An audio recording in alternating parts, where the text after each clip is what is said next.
everyone. I'm Varda Sharma, editor Newsband, daily English newspaper of Navi Mumbai. Today we have with us a well-known nutritionist and holistic wellness coach.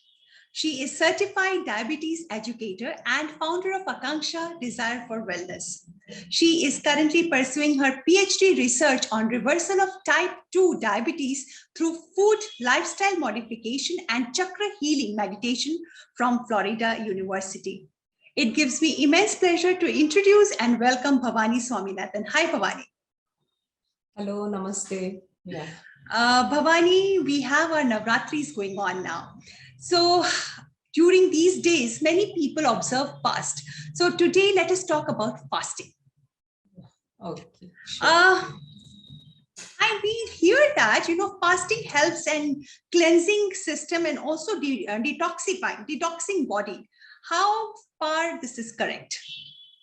Okay. So firstly, wishing everyone a very happy Navaratri. So Navaratri ki hardik shubhkamnaएं, and it's a very lovely time. Like 9 days we celebrate this festival. So coming on to the main topic, that is what is fasting and why do we observe fasting and how it helps in detoxification of the body. So number one, because fasting was there in our culture and especially during Navaratri, the main reason actually when we talk about the scientific reason, because people do the fasting in terms of religious basis because our ancestors did, so I have to also follow the same thing. But actually when we see the scientific reason as per Ayurveda, there is a seasonal change. Okay, so we are entering from one season to the other season, so the body needs that time to prepare. If you just see, during Diwali we eat so many varieties of sweets and then all the fried stuff and all, but that time we never fast. Why? It's only during Navratri, because this is the beginning of winter, so our body needs that climatic change. It has to get adjusted to it. So it is generally said in Ayurveda that 7 days before Navratri and 7 days after Navratri, that's the period when the body is getting accustomed to this new weather conditions, and this time our digestive fire is very, very low, which we call it as pitta. So pitta is very low and we can't digest all the food, and that's the reason you'll find that even the non-vegetarians, they don't touch non-veg food, and generally you'll find that people who don't fast also, they go for the sattvic food and all.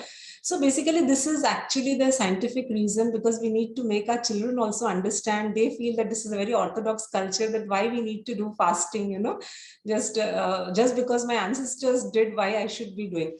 So this is the main logic or the reason behind why we do fasting during Navratri especially. Yeah. And what type of diet one can take during Navratri? Yeah. So number one, when we are fasting, a person who is really willing to fast, because it's not possible for everyone. So in that case, when a person is doing fasting, and one more thing I would just like to include, which is a very beautiful sentence in Sanskrit, Langanam Param Aushadam, which means fasting is the best medicine. So when we fast, actually a lot of it starts working in the cellular level, and in 2016 there was a research done, and this scientist got an award, Japanese scientist who got award for his research, which was autophagy induced during fasting. And the same thing our Indian rishi munis, they were doing, and in our culture it was there, but we never gave importance to that. We just thought that religion has taught us, so we are doing fasting. So number one is, if someone wishes to do fasting for all 9 days, so definitely the person should go for fasting.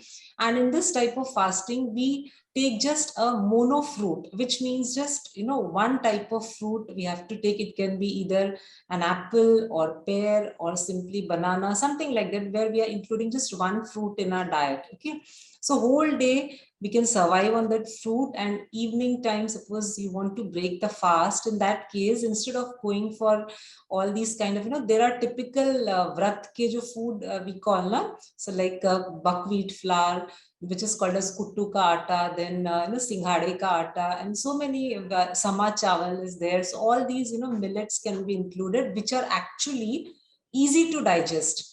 So it's not that, that summer rice is only for, bas khana hai, isme Navratri mein, not like that, because it is easier for us to digest. Why buckwheat, kuttu ka atta? Because it is easy to digest. So this is one way of doing fasting, where we are taking fruit whole day, and in the evening, and that too, the timing is before 6:30, before the sunset, we have to finish eating whatever that one time meal we are having. That's one thing.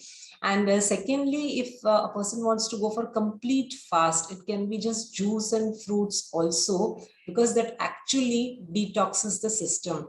We find that complete, the entire system is cleansed if we do this type of fasting. But isn't it like if you have just fruits, doesn't that create acidity? Yes, that's again a very common question, because people have this question, okay, if I start taking only fruit, then it will be, it is going to create acidity. But the thing is, we are, number one is fruit. All the fruits are alkaline in nature. Yes, some of them are acidic. Like for example, all the lemons and oranges and all these things which we are going to take. So better, let's not take these fruits, which can be a very simple one, either a pomegranate or maybe apple, or, these pear, these kind of fruits are not acidic. So they are actually alkaline, and they are going to help to cleanse the system. So without any, bina dare wo kehte na, we can have these fruits.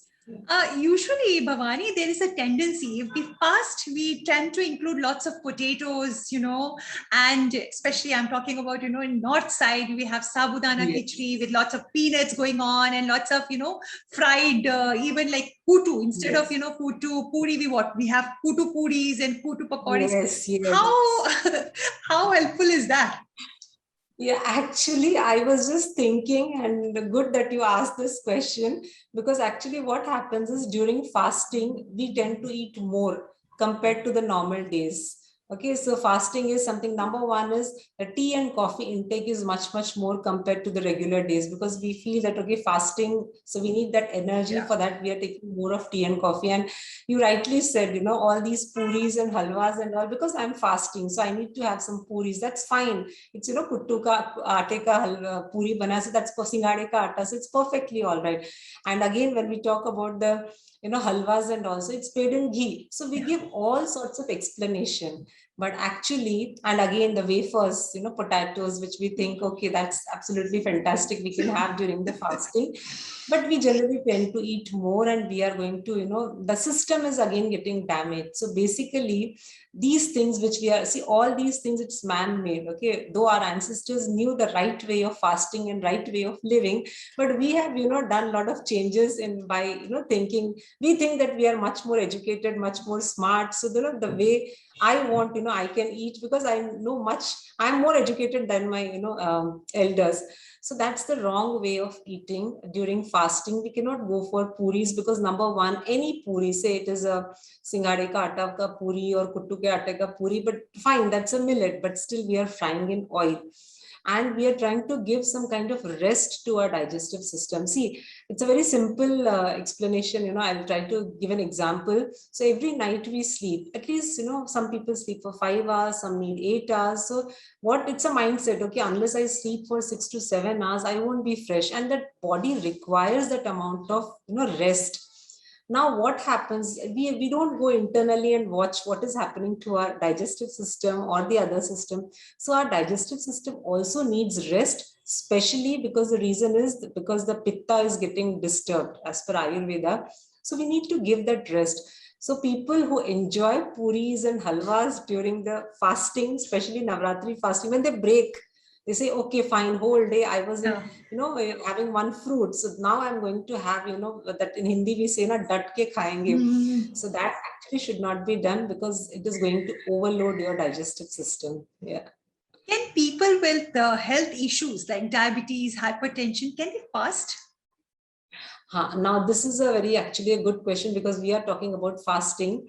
So number one, like when we talk about diabetes, Okay, so generally it is always said that a diabetes person should not remain hungry for a long time, and we have always observed that the doctor says, okay, you keep some biscuits or some kind of toffees, so that when you feel that your glucose level is going down, you can immediately have something. And here I would like to again quote, because when we talk about any Indian scientist or a doctor who has done any research, people do not want to actually listen to it. But when we, as soon as someone from the West says something, we agree to that. So there's a Canadian nephrologist, Dr. Jason Fung. So he came up with the idea of fasting and for diabetes.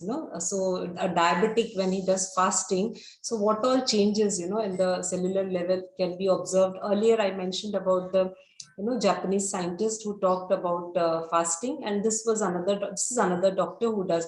So fasting can be done by people who are suffering from any lifestyle disease, but the thing is, it can't be a very strict one, because all these months we tend to eat anything, whatever we feel like we eat, and suddenly, because Goddess Durga has arrived, so that's the thing in our mind, that we have to clean our complete, and we think all about body, that we have to cleanse our body as well as mind. So that's the reason I'm going to fast. But suddenly these people should not fast. Yeah, one way of fasting is, you can take just a small diet plan I can share for people who do not want to fast in a very strict way, or people who have some kind of issues, health issues. So those people can start their day with a glass of juice, because it's a raw juice. So any juice, you can just freshly make juice and you can have, it can be a vegetable juice or a fruit juice. And then breakfast, we can have fruits. And now, since we are not going to do that hard and fast rule while fasting, so we can have something for the lunch, and that lunch can be these 9 days. Let's practice to have only millets. Okay, any type of millet, whichever you can, which is easier for you to make, which you can have, which is tasty for you. So all the millets are very easy to digest. So in the breakfast, we can have some salad and anything made out of millet. It can be, khichdi, or some, dosa, idli kind of stuff. These are all, easy to digest. Again, in the evening time, we can have some, amount of fruits, and dry fruits also can be included. And dinner again can be something made out of, these kind of stuff, the millets. So if we follow this kind of, here I did not mention anything about, starving yourself. It's like, whole day we are eating. But the difference is, in this eating is, we are not going to have halwa and puri and, wafers.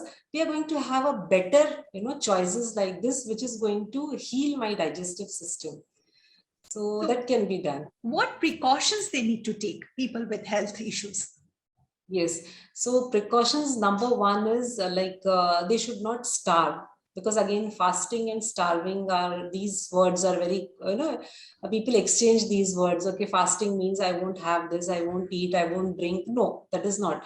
So number one, if any lifestyle disease is there already, like diabetes, hypertension, cardio problem, anything, so in that case, let's not starve. Let's have something in between, and those something are going to be, a very healthy thing.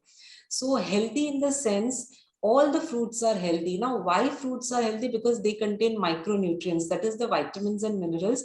And generally we find that 80% of population, they don't know how to eat, raw vegetables and fruits, which I have seen, because all the vegetables are cooked very nicely so that it tastes very good. And when we are cooking, 80% of the nutrients are destroyed, because these contain water soluble vitamins and minerals are there. So when we start having such kind of raw thing, it can be salad or juice or fruits. So person is not going to starve. Number one, you can go for as many times. You can have fruits, you can have water, you can have juice. And if a person does not want to make juice, can go for tender coconut water. It's very easy. You can just buy 3-4 and keep. So in a day, at least 2 to 3 times we can have this kind of water. And then dry fruits are always there with us: almonds, walnut, cashews, dates, all these things are there. So in between when you feel hungry, so you can take all these things. So this way we are not going to starve ourselves. Second is hydration is very important for such people. We have to keep ourselves hydrated. So drinking, plenty of water, and then, drinking these kind of alkaline things, which the juice and coconut water and all. But restriction for tea and coffee is there, because tea and coffee is acidic. So when the whole idea is we are going to give rest to our digestive system. So when we start having those acidic thing, that is again our digestive system is going to cry. So why make it cry, when Durga Ma has come? Let's make our digestive system happy. Yeah. Bhavani, I'm very inquisitive to know about your research topic. You have said, this is on reversal of type 2 diabetes through modification in lifestyle and food. Can you please tell us more about this? Thank you for asking this question. Because this is a very beautiful topic, and since I'm a diabetes educator, so I always have this kind of, I love to do some kind of research on diabetes. So when I started my PhD work, so this was there in my mind, and basically this is a three-dimensional approach where we are changing the dietary pattern, lifestyle modification, and the third one is called as psychoneurobics or chakra healing. So this particular three-dimensional approach is not a new thing which I am working on. So basically our Dr. Kalam, in 90s, he started with this research in association with Brahma Kumaris. So they actually reverse the doctors and those people who were a part of this team, they actually reversed 99% heart blockage. So, when by not undergoing any surgery, it was just these three dimensional approach. So same thing I wanted to apply for diabetes, because heart disease, when 99% of blockage can be reversed, so diabetes is nothing. Type 2 diabetes, it's just a metabolic disorder. So I thought of working on this, and it is a wonderful, program is still going on, where we can actually see the reports from people who are sharing their reports after 3 months, before 3 months, what was the report, and after 3 months, what is right now the report says. And they are also working a lot on themselves, because it's not easy to change, suddenly all the habits. So they are working on their dietary pattern, on their exercise pattern, and the most important thing is the meditation, that is chakra healing, which we call it as psychoneurobics. And we can see amazing results of this. Yeah. Thank you so much, Bhavani, for giving us such beautiful insights. And the viewers, wish you all a very happy Navaratri. Stay safe, stay healthy. Thanks, Bhavani. Thank you, Varda, for inviting me, and stay safe and stay happy. And my tagline, which I always say, let's make our lives healthier and happier. Happier. Thank you. Thank you. Bye-bye. Thank you.